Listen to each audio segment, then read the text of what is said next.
Cosmic Drama with Alan Watts.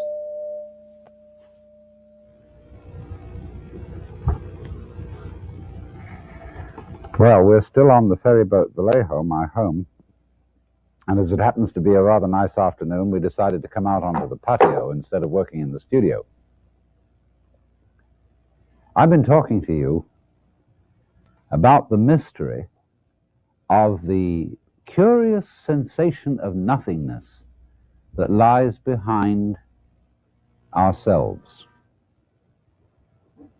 First of all, I gave you the illustration of the blank space behind the eyes,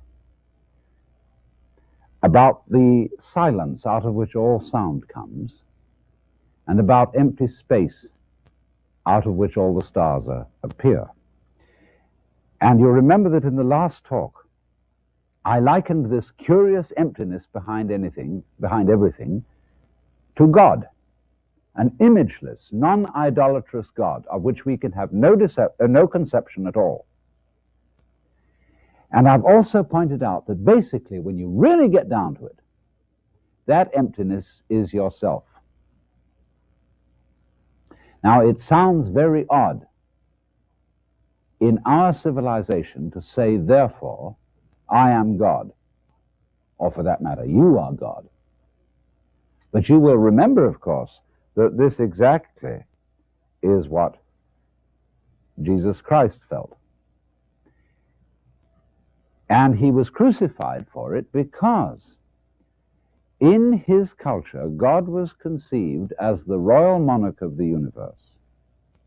And therefore, anybody who gets up and says, well, I am God, is blasphemous. He's subversive. He's claiming to be, if not the boss himself, at least the boss's son, and that's a put down for everybody else. But Jesus had to say it that way because in his culture, they did not have, as the Hindus have, the idea that everybody, not only human beings, but animals and plants, all sentient beings whatsoever, are God in disguise. Now let me try to explain this a little more clearly.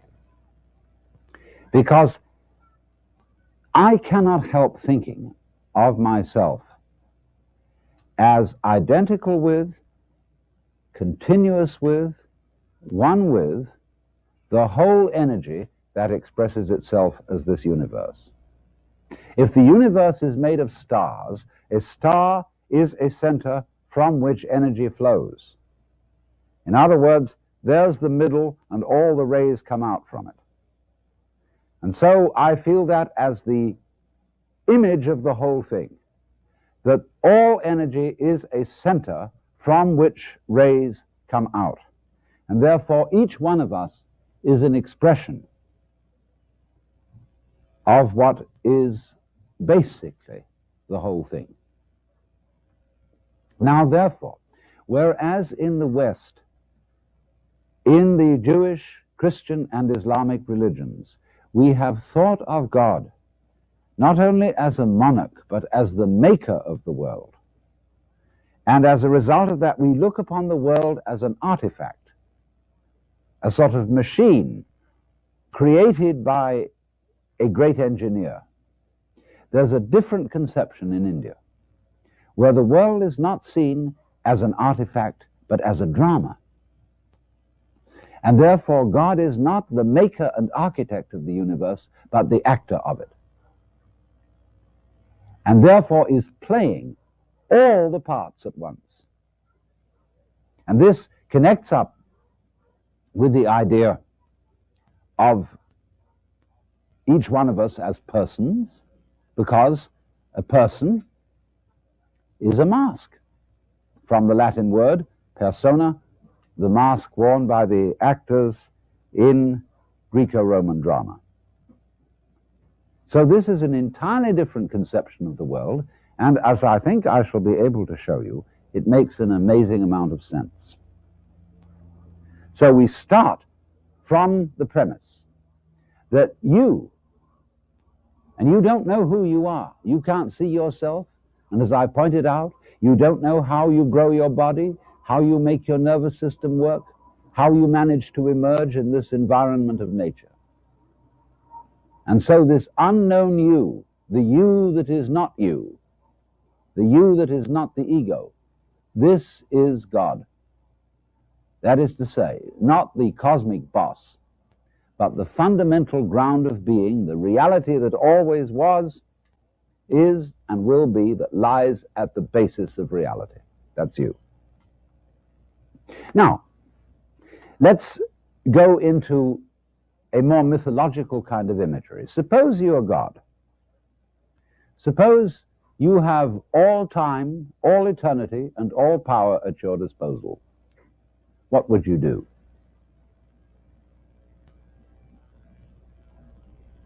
I believe you'd say to yourself after a while, man, get lost. It's like asking another question, which is, supposing you were given the power to dream any dream you wanted to dream every night.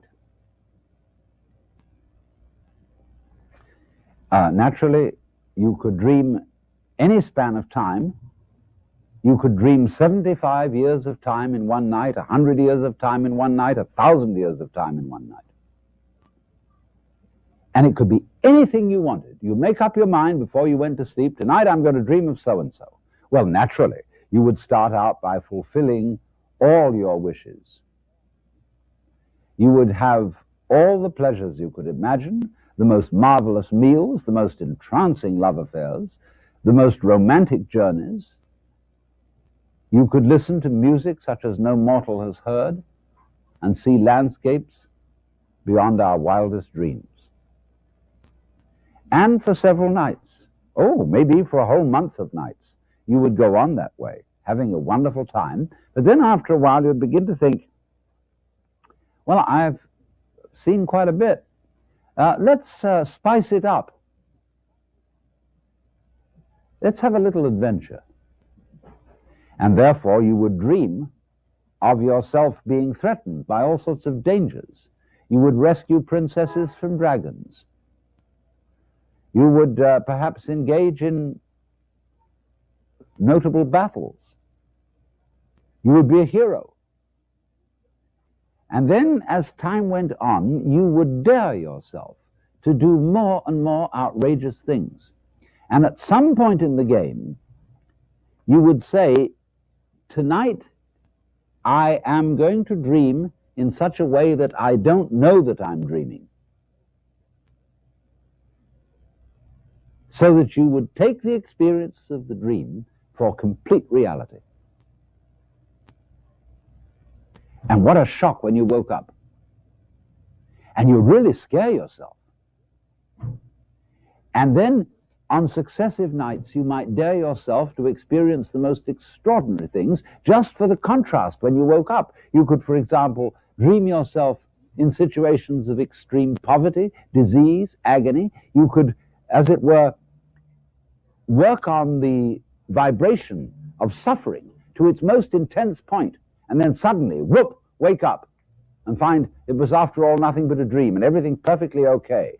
And you would say, wow, man, that was a gas. Well, how do you know that that's not what you're doing already? You, sitting there with all your problems, with all your whole complicated life situation, listening to me, it may just be the very dream you decided to get into. If you like it, crazy. If you don't like it, what fun it'll be when you wake up. Do you see, this is the essence of drama.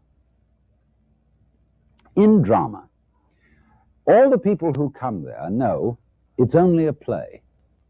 The proscenium arch, the cinema screen tells us, well, this is an illusion. It is not for real. But the actors are trying to give us the sensation that it is for real.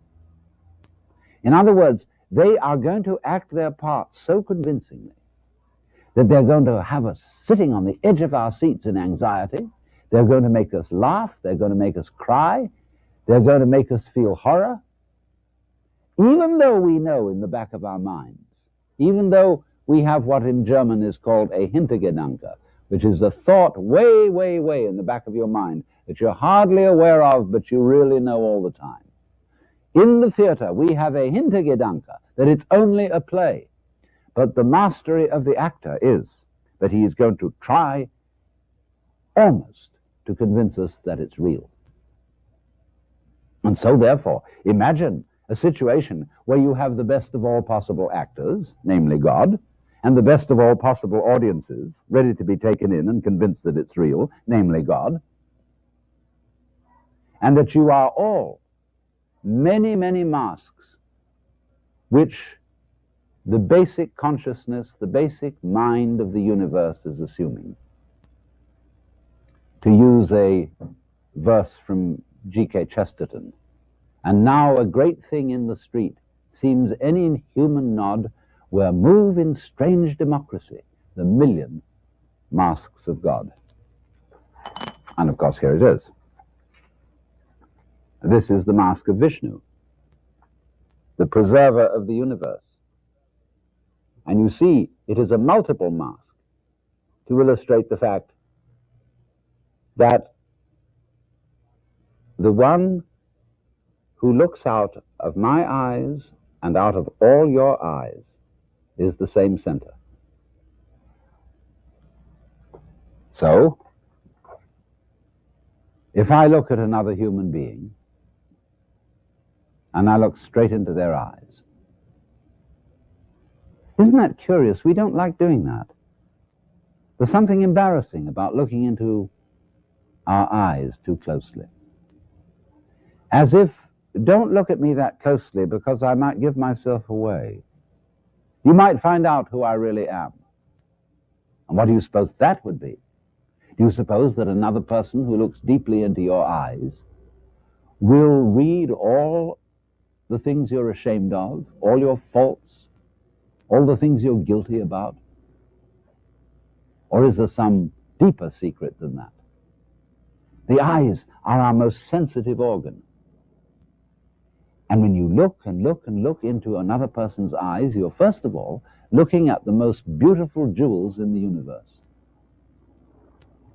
And if you look down beyond that, you see, of course, it's the most beautiful jewel in the universe because that's the universe looking at you.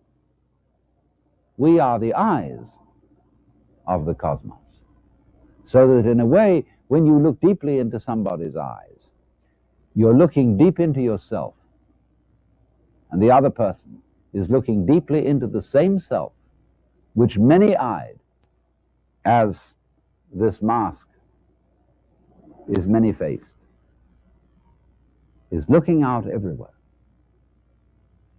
One energy playing myriads of different parts. Why? Obviously, it's perfectly obvious. Because if you were God, and you knew everything, and were in control of everything, you would be bored to death. As I said, it would be like making love to a plastic woman. Everything would be completely predictable, completely known, completely clear, no mystery, no surprise whatever. Look at it in still another way. The object of our technology is to control the world. To have, as it were, a super electronic push-button universe where we can get anything we want, fulfill any desire simply by pushing a button. You know, you're Aladdin with the lamp. You rub it, the jinn comes and says, "Salam alaikum, I'm your humble servant. What do you wish?" Anything you want. And after a while of that, just as you would, in those dreams I describe, decide one day to forget that you were dreaming, you would say to the genie of the lamp, "I would like a surprise." Or God in the court of heaven might turn to his vizier and say, "O commander of the faithful, we are bored." And the vizier of the court would reply, "O king, live forever, but surely out of the infinitude of your wisdom, you can discover some way of not being bored. And the king would reply, O vizier, give us a surprise. You know, that's the whole basis of the story of the Arabian Nights. Here was a very powerful sultan who was bored. And therefore he challenged Sherazada to tell him a new story every night. So that the telling of tales, getting involved in adventures, would never, never end. And that's, isn't it? Isn't that the reason why we go to the theater, why we go to the movies? Because we want to get out of ourselves. We want a surprise.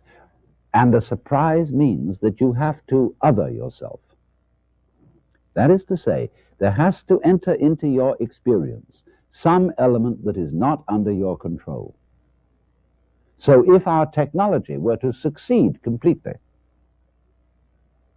and everything were to be under our control, we should eventually say, we need a new button. In all these control buttons, we always have to have a button labeled surprise. And just so that it doesn't become too dangerous, we'll put a time limit on it. Surprise for 15 minutes, for an hour, for a day, for a month, a year, a lifetime. And then in the end, when the surprise circuit is finished, we'll be back in control and we'll all know where we are. And we'll heave a sigh of relief. But after a while, we'll press the button labeled surprise once more. So then, there's a curious rhythm to this, if you'll notice what I've been explaining. And this rhythm corresponds to the Hindu idea of the course of time and the way evolution works. And their idea is backwards from ours. First of all, Hindus think of time as circular, as going round. Look at your watch, after all, it goes round. But Westerners tend to think of time in a straight line, one-way street. And we got that idea from the Hebrew religion and from, in particular, St. Augustine. The idea that there is a time of creation, then a course of history which leads up to a final eschatological catastrophe, the end of the world, and after that the judgment, in which all things will be put to right, all questions answered, and justice dealt out to everyone according to his merits. And that'll be that. Thereafter, the universe will be in a way static. There will be the eternally saved and the eternally damned. Now, many of us may not believe that today, but that has been a dominating belief throughout the course of Western history, and it has had a tremendously powerful influence on our culture. But the Hindus think of the world as going round and round and round for always and always, in a rhythm. And they calculate the rounds in periods that in Sanskrit are called kalpas, K-A-L-P-A, and each kalpa lasts for 4,320,000 years. And so a kalpa is the period, or manvantara, during which the world, as we know it, is manifested. And it is followed by a period, also a kalpa long, 4,320,000 years, which is called pralaya. And this means when the world is not manifested anymore.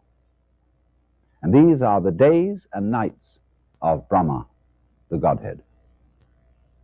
During the Manvantara, when the world is manifested, Brahma is asleep, dreaming that he is all us and everything that's going on. And during the Pralaya, which is his day, he's awake and knows himself or itself, because it's beyond sex or anything like that, for who and what he, she, it is. And then, once again, press button surprise. And as in the course of our dreaming, we would very naturally dream the most pleasant and rapturous dreams first, and then get more adventurous and experience and explore the hot dimensions of experience. So in the same way, the Hindus think of a kalpa, of the manifested universe, of the Manvantara, as divided into 4 periods. And these 4 periods are of different length. The first is the longest, and the last the shortest. And they are named in accordance with the throws in the Hindu game of dice. There are 4 throws: the throw of 4, the throw of 3, the throw of 2, the throw of 1. The throw of 4 is always the best throw, like the 6 in our game, and the throw of 1, the worst throw. Now, therefore, the first throw is called Krita. And the epoch, the long, long period for which this throw lasts, is called a yuga. So we'll translate yuga, an epoch, and we'll translate kalpa, an eon. Now, the word Krita means done, as when we say, well done. And that is a period of the world's existence that we call the Golden Age, when everything is perfect, done to perfection. When it comes to an end, we get Treta Yuga. That means the throw of 3. And in this period of manifestation, something is a little off. In other words, there's an element of the uncertain, an element of insecurity, and an element of adventure in things. It's like, you know, a 3-legged stool is not as secure as a 4-legged one. You're a little bit more liable to be thrown off balance. That lasts for a very long time too, but then we get next what is called Dvapara Yuga. Dva, that means 2. And in this period, the good and the bad, the pleasurable and the painful, are equally balanced. But then finally, in the end, there comes Kali Yuga. And this means Kali, the worst throw, the throw of 1, and this lasts for the shortest time. And this is the period of manifestation in which the unpleasurable, painful, diabolical principle finally takes over. But notice that it has the shortest innings. In other words, if you add up the periods of years which they assign to all the different yugas, you will see that the bad principle only has the stage for about 1/3 of the time.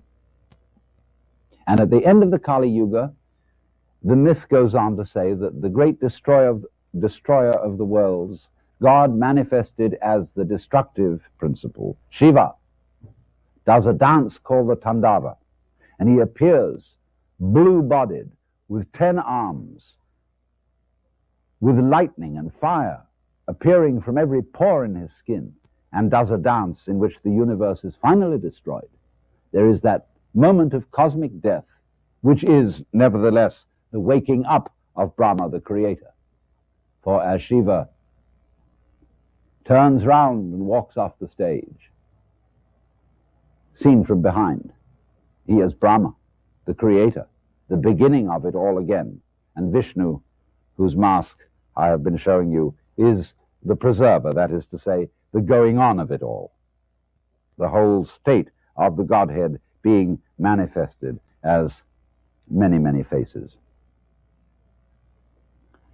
So, do you see that this is a philosophy of the role of evil in life, which is in a way rational and merciful? You see, if we thought God is playing with the world, he has created it for his pleasure, and he has created all these other beings than himself, and they go through the most horrible torments. You know, terminal cancer, children being burned with napalm, concentration camps, the Inquisition, the horrors that human beings go through. How is that possibly justifiable under any system where we say, well, some God created it, and if a God didn't create it, and there's nobody in charge, and there's no rationality to the whole thing, but it's just a tale told by an idiot full of sound and fury signifying nothing, then you're liable to say, the only out is suicide. It's a ridiculous system. But suppose it isn't that. Suppose it's the kind of thing I've described to you. Supposing that it isn't that God has all these victims and is pleasing himself, showing off his justice by either rewarding them or punishing them. Supposing it's quite different from that. Supposing that God is the one playing all the parts, that God is the child being burned to death with napalm. There is no victim except the victor. All the different roles which are being experienced, all the different feelings which are being felt by the one who originally desires, decides, wills to go into that very situation. Curiously enough, there is something parallel to this in Christianity. Very few people know about it. There's a passage in St. Paul's epistle to the Philippians in which he says a very curious thing. He says, "Let this mind be in you, which was also in Christ Jesus, who, being in the form of God, did not think identity with God a thing to be clung to, but humbled himself, and made himself of no reputation, and was found in fashion as a man, and became obedient to death, even to the death of the cross." You see, here you have exactly the same process. The idea of God becoming human, suffering all that human beings can suffer, even death. And St. Paul is saying, let this mind be in you. That is to say, let the same kind of consciousness be in you that was in Jesus Christ. Okay, Jesus Christ knew he was God. Wake up and find out eventually who you really are.